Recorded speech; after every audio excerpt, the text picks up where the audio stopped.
Oh, we're on camera. Oh. We're supposed to be on the other side of the camera. Hello! Well, actually, I wanted to start out by saying 2 years ago I was in a kind of a dark place, and after watching all of you guys, it really made me think about my future. And one thing that I've always had in common through my entire life was my love of film and visual media. And I really just want to get into that in the future. And I just want to say thank you for that, every single one of you. And You're awesome. And I just want to say, in the highly, highly unlikely chance I ever get a job in film or animation or whatever. Don't say that. Don't say highly unlikely. Keep going. The more you do, you can do it. It really doesn't require a lot of intelligence or looks.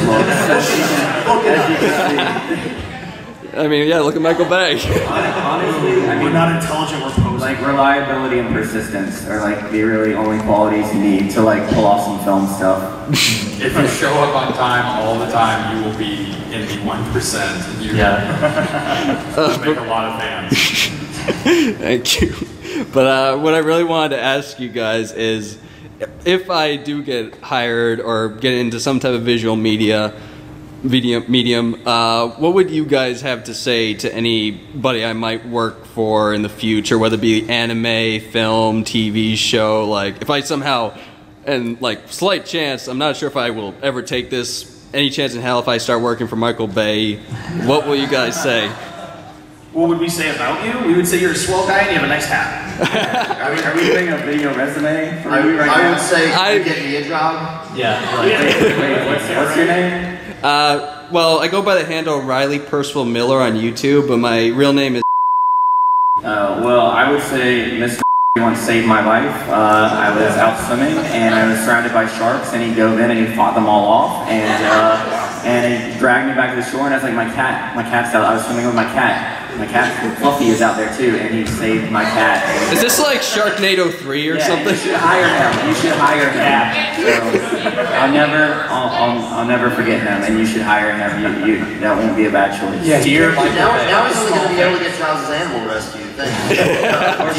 or shark fighting. Dear Michael Bay, when you make Sharknado 3, hire this guy. When you make Sharknado 3. Yeah, they just announced Sharknado 2. You haven't been on the internet recently, have you? And there's a guy with a chainsaw like fighting the sharks as they're flying in. It's almost got some way in it. Now they're just for kids.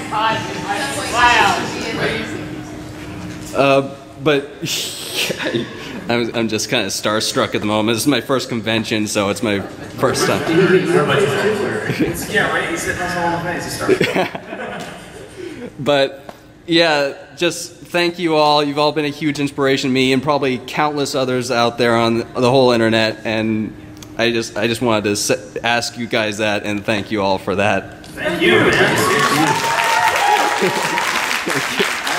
I actually have a quick question for you guys on the panel, just kind of playing off what he said. I know, occasionally we get comments like that, like, hey, you gave me a smile today, or I was having a bad day, and it really cheered me up.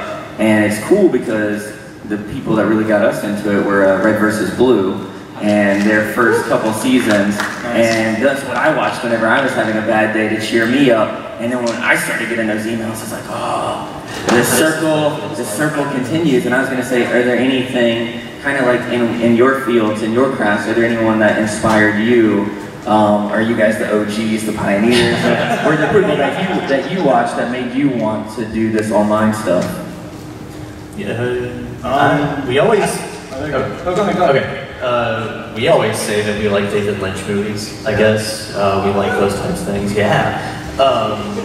Especially Twin Peaks. Yeah, especially Twin Peaks. Yeah, Twin Peaks is a movie. Well, it was a movie. Oh yeah. It's we have lots of inspiration. Like we get inspiration from lots of places, and it's kind of hard to nail down what they are because I'm usually put on the spot when someone asks me like, what our biggest inspiration is. It's like a lot of things. But a lot of the, and I can't think of any of them right now. But a lot of our any inspirations that we had that were web based really weren't.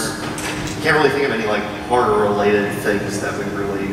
All of that was movies and stuff. Like anything that was influential on us, like would be more humor wise. Like Star Runner or Apewood or something like that for like our comedy stuff. But for who guys? Yeah. We saw a guy that had a Breaking Bad shirt. That it was Breaking Strong Bad. It was really awesome.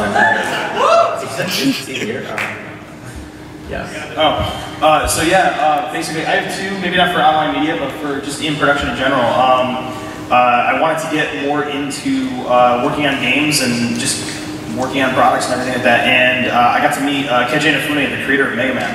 And I talked to him at Comic-Con, and basically I told him, I was like, yeah, no, I've been playing Mega Man since I was like 2. Like, I love robots because of you. I really, like, this inspired me to want to write. And he goes, do me a favor, I inspire you? Wow, that's awesome. Do me a favor, go make the next thing. Go make the next thing and inspire other people. And that really, that spoke to me. Not because I I totally wanted to do that. But the fact that, that we can do that, you know what I mean? It's really special, and it's that fact that's that you can get something out of that, and you want to move forward. That's really cool. I don't see myself as the next Keiji Inafune. No, I don't. But that it means a lot, I think, to all of us when we hear that kind of stuff. And that's really cool. And when I got more into voice acting, basically I got to talk to Tom Kenny, who does the voice of SpongeBob, and he told me, which is really, I was pretty Star Trek there. He's like, "You're pretty good, man. I look forward to working with you one day." And I'm like, "Holy, that was so cool!" And that was you just lose your mind in a cold sweat. You're just like, whatever, bye. You know, it's it's not real. It was just, man. It really hits home. So it inspires you to want to keep moving forward. So I'm in exact same shoes, man. You know what I mean? You feel it. That's awesome. I like how we're all answering this kid, even though he asked the question. But I know, right? Yeah, it's true. No, right question. I'm very manipulative. In terms of inspirations, I mean, there's really too many to count. But I mean, in terms of online stuff, I want to be like this person. I mean, really, I had the idea for the Nostalgia Critic for a bit, but the one that I saw online when I suddenly said this could work, this could happen, was Raw Fest, the video game version. As soon as because I was going through a nostalgic phase, everybody goes through it. They're arguably still going through Transformers 4. I mean, Ninja Turtles is rebooted again, but there was just that's when it was really starting to become a thing. People were looking yeah, I remember Karate Kid, Nintendo game. Yeah, that sucked. Yeah, I remember Ninja Turtles, the video game. That sucked. Yeah, going back and seeing this guy verbalize it and talk so adult about swear words and 8-bit Nintendo games did not go together. Now they're everywhere. Now we all swear up a storm when we talk about our nostalgia and stuff. But I mean, nobody was really verbalizing that in video form and making it funny. So when I saw that, I was suddenly maybe I can do sort of my idea, which was kind of like a Lewis Black when nostalgic movies sort of lean. So seeing him do it really was sort of this big, it was sort of opening the door and saying, yes, you can do this, come on in, and ideas, please. So that really was the big one for me. That was definitely the big one.